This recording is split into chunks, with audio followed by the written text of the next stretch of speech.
Okey, soalan saya, adakah seorang anak punya hak untuk merajuk dengan seorang ibu kerana seorang anak tu merasakan dirinya dilayan tidak adil, tidak sama rata dengan adik-beradik yang lain? Sebagai contoh, kadang-kadang mungkin soal pembahagian harta ataupun pembahagian kasih sayang masa ibu tu sendiri kepada anak-anak. Jadi adakah seorang anak punya hak untuk merajuk dengan seorang ibu? Itu soalan saya, Ustazah. Terima kasih. Silakan, Ustazah. Baik, Alhamdulillah, anak-anak yang dimuliakan Allah, ibu-ibu yang lebih lagi dimuliakan oleh Allah Subhanahu Wa Taala. Soalan ni bagus tau.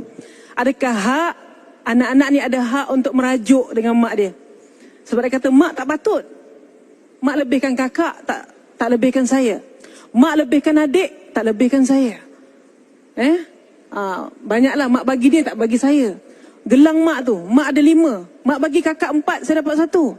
Ini tak adil. Contoh Jadi anak-anak yang dikasihi Allah, apa pun yang mak kita buat, mereka tetap yang terbaik.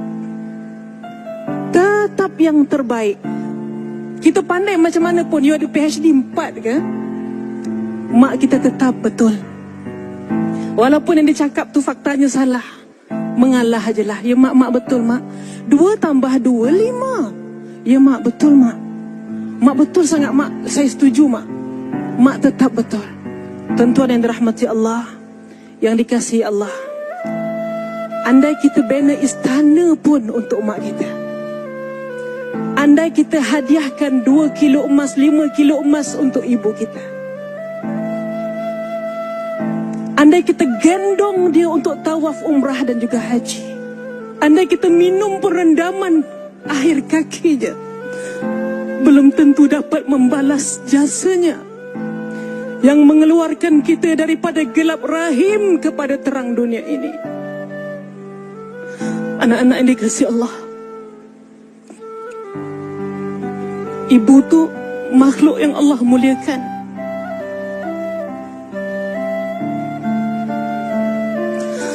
Kasih ibu tidak pernah bertalak. Kasih ibu tiada edahnya.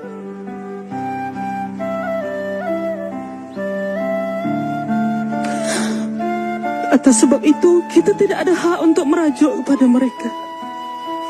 Kita tidak ada hak langsung untuk berdendam dengan mereka. Pohonlah rahmat kerana pada 2 tangannya ada tangan keramat yang boleh mendoakan kita. Doanya tiada hijab terus sampai kepada Allah. Kita tak tahu ketika kita sedang lena tidur, ibu kita bangun, ya Allah, kasihani anakku ya Allah, rahmati hidupnya ya Allah, bahagiakan dia ya Allah.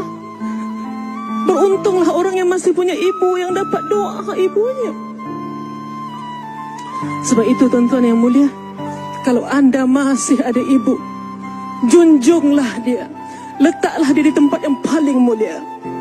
Andai anda ada ibu mertua, junjunglah dia, letakkanlah dia di tempat yang mulia. Hatta Rasul sallallahu alaihi wasallam dapat jumpa dengan ibu susunya, Halimatus Sa'diyah. Dibukakan serbannya, dihamparkan serbannya, minta Halimatus Sa'diyah duduk di atas serbannya. Kata Sayyidina Abu Bakar, aku tidak pernah cemburu pada orang, melainkan kepada Halimatus Sa'diyah, kerana dia dapat duduk di atas serbannya Nabi sallallahu alaihi wasallam. Tuan-tuan, bak kata Ustaz, itu ibu susu. Kalau Rasul ada ibu kandung, wallahu ta'ala alam. Baiklah hadirin sekalian, insan yang dimuliakan oleh Allah dan Nabi ini juga adalah seorang manusia. Dan sebagai manusia, Allah SWT menjanjikan setiap yang bernyawa pasti akan merasai maut. Apakah amalan yang perlu kita lakukan? Apakah yang terbaik yang perlu kita lakukan tatkala ibu berada dekat nazak? Selepas ini dalam tazkirah malam Jumaat, jangan ke mana-mana, kita jumpa selepas ini.